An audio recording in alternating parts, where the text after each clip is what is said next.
To get the job, they want experience. To get the experience, you need the job. Welcome to the most efficient trap in the Indian job market. It runs itself. You feed it applications 10, 50, 200, and every time it hands back the same word experience. 6 months in, you start to believe the loop is the only thing that exists. It isn't. There's one way in that doesn't run through the loop at all, and it's been sitting right there the whole time. Almost nobody uses it. Today, I'll show you exactly how to take it for 5 different jobs, starting with the one most of you are chasing right now. Here's the part nobody says out loud. That word, experience, isn't really what they want. What they want is proof you can do the work. Experience is just the lazy way they measure it. And proof you can build. This weekend. No permission, no referral, not a single day on the job. Building something worth showing used to take real effort. Not anymore. The same AI everyone's so scared of just became the fastest way to make that proof, if you know what to point it at. So that's the whole game. One small, real piece of the actual job, built before anyone asks you to. But there's a catch, and it's exactly where most people get it wrong. It only works if you build it for one specific place, which brings us to the 2 questions that decide everything. Which company and which problem? Last episode, I said stop firing off 100 applications and go deep on a few instead.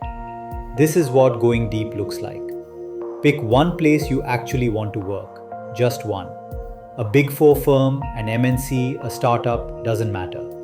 Then go find a real problem they've got, and trust me, they've always got one. It's hiding in plain sight, in the job description, where if you read between the lines, you'll see what's keeping that team up at night. In a listed company's annual report. In the thing everyone in that industry already complains about. In the gap between what they say and what they actually do. Find that one real problem, because the proof you're about to build has to solve theirs, not some generic one from a tutorial. That's the whole difference between please hire me and I've already started. So before we go any further, pick your one company, right now in your head. Everything from here only works if you've got a specific name in mind. Got it? Good.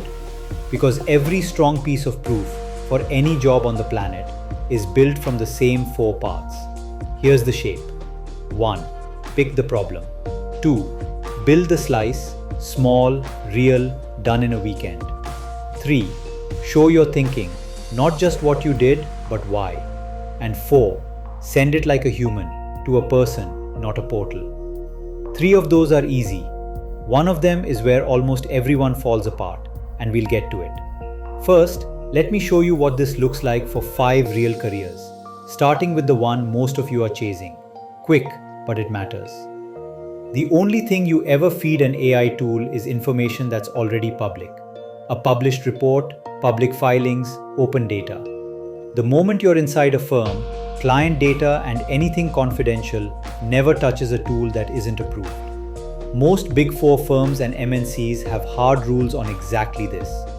And here's the thing. Knowing that line, respecting it, isn't a limitation. To the people hiring you, it's proof you can be trusted with the real thing. 5 lanes.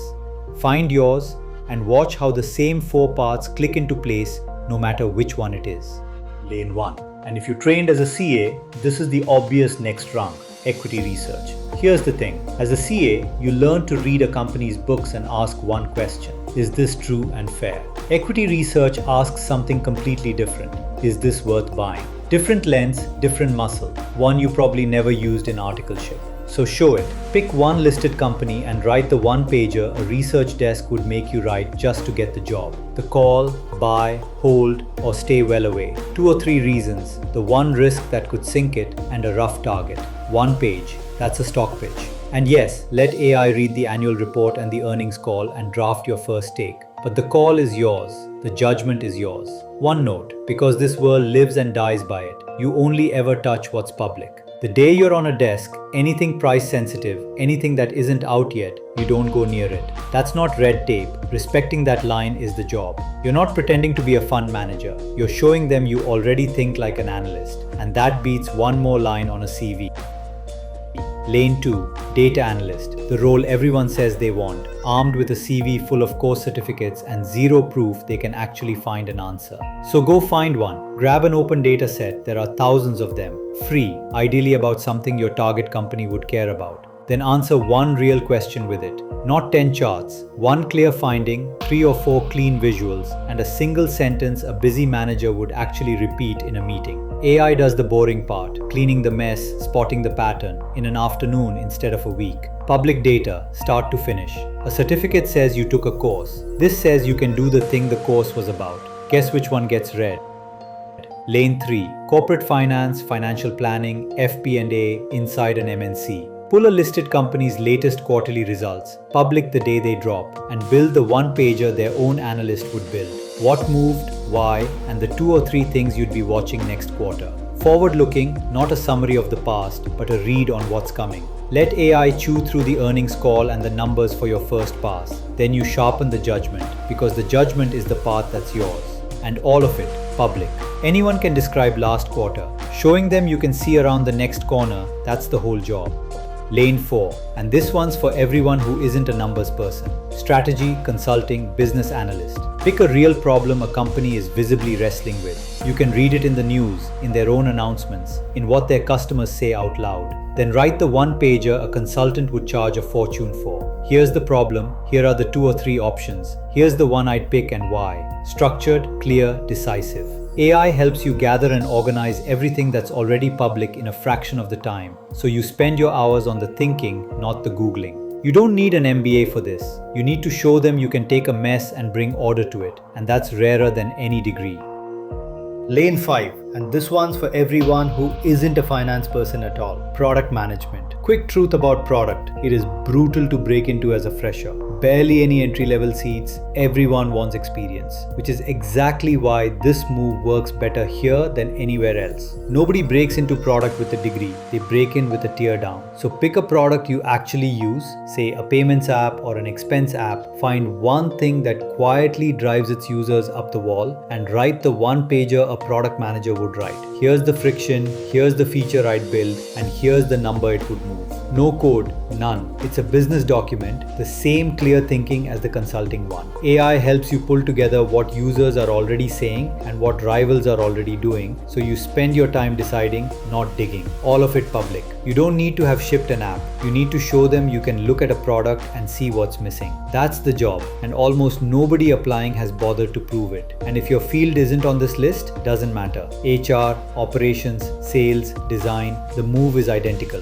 One real problem, one small finished slice, built for one place you actually want to be. Now remember I said one of those 4 parts is where almost everyone falls apart. Here it is. Most people, if they even bother, do part 1 and part 2. They pick a problem, they build a thing, and then they stop. They skip part 3, the thinking, so the whole slice looks like luck instead of judgment. And they skip part 4. They fire it into a careers portal where it dies in a queue instead of sending it to an actual human. The slice gets you noticed. The thinking and the human are what get you hired. So don't stop at 2. So here's how you send it. 4 lines, steal them. Line 1. Hi, I noticed the specific thing about them. Line 2. So I took a shot at it. It's attached. Line 3. I focused on this because I figured that's what actually matters here. Line 4. Totally fine if I'm off. I just love to know if this is the kind of thinking your team needs. No begging, no, I'd be grateful for any opportunity. You're not asking for a chance, you're showing them you already took one. Calm, specific, done. And look, I know how it feels right now. The silence, the applications that go nowhere, that quiet little voice that says maybe it's you. It isn't. The silence was never proof you weren't good enough.